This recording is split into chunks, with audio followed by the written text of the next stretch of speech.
जनतेच्या हक्काचा आवाज, सत्ता व्यवस्थेचे प्रश्न थेट तुमच्यापर्यंत. बोल बिनधास्त, चर्चा तर होणारच. इचलकरंजी महानगरपालिका निवडणूक 2026. इचलकरंजी शहरात आपण महापालिकेची निवडणूक प्रथम लढत आहात. आपल्या प्रभागातल्या मूलभूत गरजाबाबत विद्यमान आमदार, माजी दोन्ही आमदार व खासदारने कुठल्या उपाययोजना केल्या काय? खासदार माननीय श्री धैर्यशील माने व आमदार माननीय राहुल साहेब आवाडे यांनी पाणी प्रश्नाबद्दल निवडणुकीत आश्वासन दिले की निवडून आल्यानंतर पहिला प्रश्न आहे तो मी पाणी प्रश्नाचा सोडवणार. परंतु इलेक्शन होऊन निवडून येऊन वर्ष दीड वर्ष झालं तरी सुद्धा अजून एक सुद्धा खासदारनी आणि आमदारनी एक सुद्धा मीटिंग पाणी प्रश्नाबद्दल लावली नाही. ह्याचा उद्रेक ह्या निवडणुकीत मतदारांच्या कौलानं दिसेल. मी शिवशाहू आघाडीच्या वतीने विकासाचा कोणता आराखडा जाहीर केलाय ते सांगा.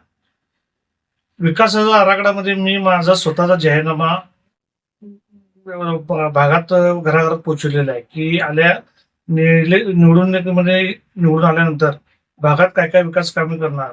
पहिल्यांदा मी पाणी प्रश्न, रस्ते, स्वच्छता, भागात मी CCTV सुसज्ज भाग करणार आणि प्रत्येक दर रविवारी भागात मी जनता दरबार भरणार नागरिकांच्या समस्या जाणून घेण्यासाठी. नागरिकांच्या समस्या जरूर जाणून घ्या, पण त्या सोडवण्यासाठी तुम्ही पुरेपूर प्रयत्न करणार का? 100%. कारण का मी जनशक्ती विरुद्ध धनशक्ती, धनशक्ती विरुद्ध जनशक्ती असं या ह्याच्यात मी निवडणुकीला सामोरं जात आहे.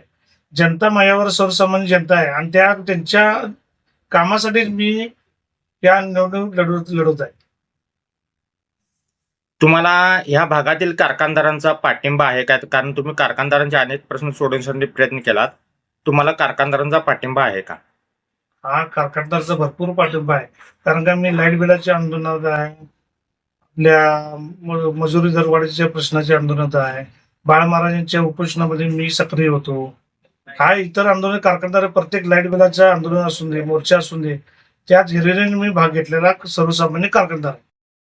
भागातील नागरिकांनी तुम्हाला एक मत आणि एक नोट असा पाठिंबा जाहीर केलाय, तर त्याबद्दल तुम्ही नागरिकांच्यासाठी काय करणार आणि भागातील नागरिक तुमच्यावर एक नोट आणि एक वोट देण्यासाठी प्रयत्नशील आहेत, तर तुम्ही नागरिकांच्या पाठीशी कायमस्वरूपी उभा राहणार का? 100%. आज ह्या भागात आमचं आप्पासाहेब पाटील नागरिकांच्या भागात पाठीमागे खंबीरपणे उभे होतं, तसाच त्यांच्या मागे मी इथून पुढे कायम राहील.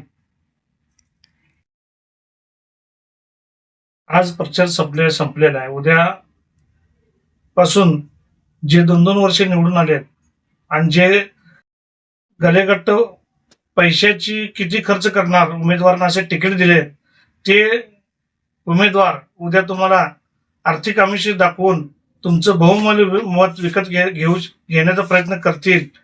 परंतु मी सर्वसामान्य एक तुमच्यातला एक उमेदवार आहे, ते समजून मला बहुमूल्य मत देऊन मला विजय करण्यासाठी तुम्ही प्रयत्न करावे. कारण का मी तुमच्यातला एक सर्वसामान्य आहे, विकला जाणारा उमेदवार नाही. जनतेचा अधिकारनामा, जाणीव हक्काची. या न्यूज चॅनलमध्ये जनतेच्या हक्काचा आवाज, सत्ता व्यवस्थेचे प्रश्न थेट तुमच्यापर्यंत. जाहिराती आणि बातमीसाठी आजच 70 57 87 98 02 शी संपर्क साधावा.